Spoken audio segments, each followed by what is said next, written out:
So it worked really well. I'm gonna spray this Citrol on here. You can see it's all on here. It's hard, it's nasty, some tar I drove through somewhere.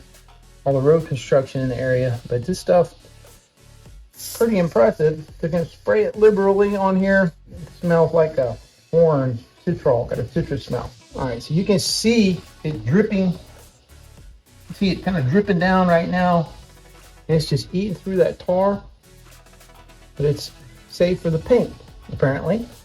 So you can see it just dripping down. I'm gonna put some paper towels down here where it's accumulating. We'll get some fresh. These are heavy duty paper towels. Look at that, look at that. So we ought to have this cleaned up in just a second. If I can get it off this. All right, I'll spray a little more. Some, lint-free cloths or whatever. I don't have any of those. So this paper towel is fragile on the paint, but tough enough to get it off. So it's coming off really well. This stuff does the job. A little elbow grease. Look at that.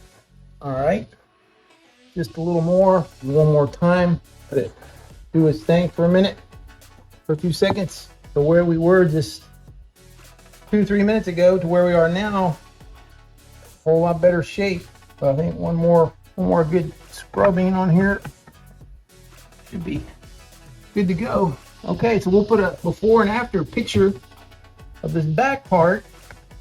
But basically the front was pretty much the same thing. So you've got tar on your vehicle, order a can of this Citrol stuff here. I didn't see it at a local car parts place, AutoZone. I didn't see it there, so I got this off of Amazon.